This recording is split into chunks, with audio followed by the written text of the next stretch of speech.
10D, adopt a resolution authorizing the city manager to execute a construction contract with JMB Construction, Inc. for the Jenevein Avenue Sewer Replacement Project in the amount of $1,528,060 and approving a construction contingency of $229,209, transfer of $949,820 from the Trenton Sewer Main Project, appropriation of an additional $160,373 from the Wastewater Capital Fund, and a total project budget in the amount of $2,057,269. Thank you. Good evening, Honorable Mayor, members of the City Council. In November 2010, sanitary sewer overflow from a 6-inch sewer main underneath the homes of 514 Cherry Avenue and 511 Chestnut Avenue caused significant damage to the 3 homes in the backyard of 514 Cherry Avenue. Although the rehabilitation of the sewer main addressed an immediate SSO issue, a larger improvement project was necessary to prevent future sanitary sewer overflows. The Jenevein Avenue Sewer Project was identified as one of the capacity improvement projects required to be completed per the consent decree with San Francisco Baykeepers. Staff came to Council at the end of 2014 to request a contract authorization with West Yost Associates for engineering design services. And the project was designed to relieve flows to the existing sewer mains between Chestnut, Beach, and Oak Avenues. This slide shows the project location map. The limit of the project is between Cherry and Acacia Avenue along Jenevein.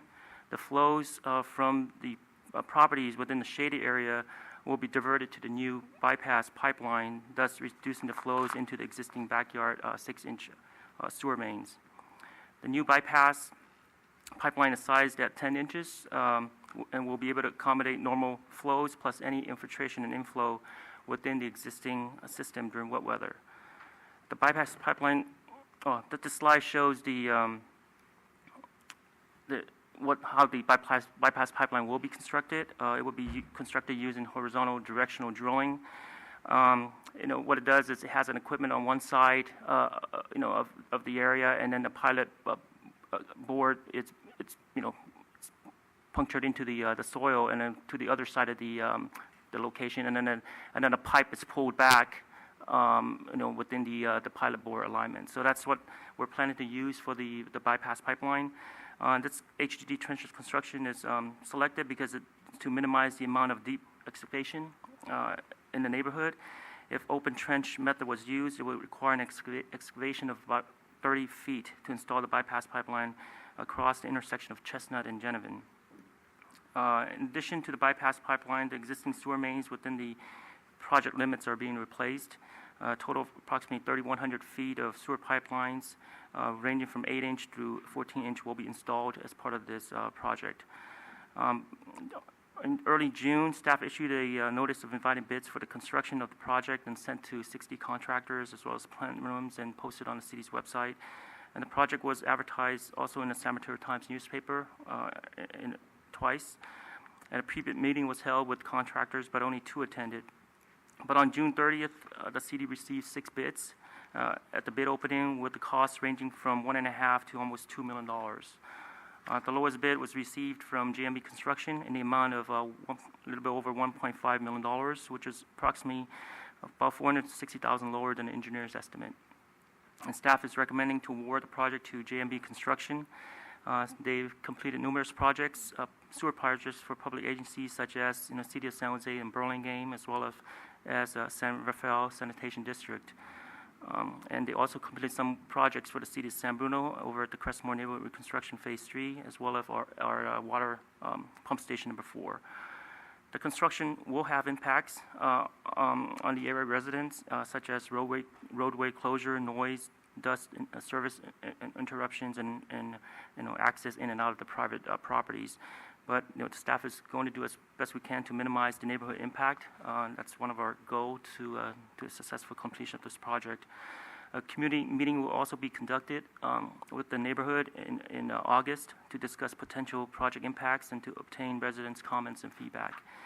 And the construction is anticipated to start around the late August to early September. And as for fiscal impact, the adopted 2016-20 21 budget included about $797,000 in carryover funding, and a new allocation was requested.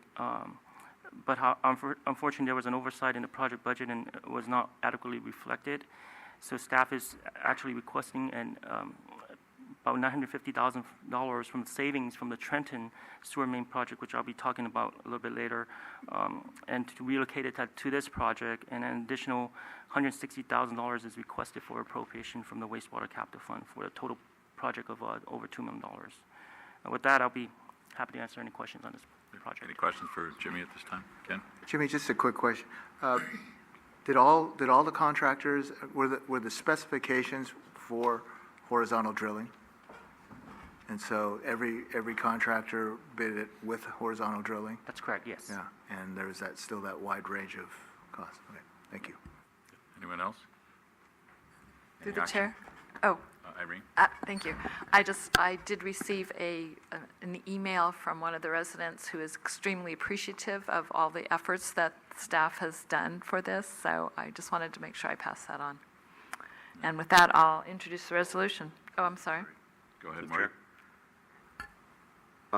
I did receive an inquiry from a member of the public regarding the oversight or the what actually was the reason. Can you give a little bit more information on the error in the calculation?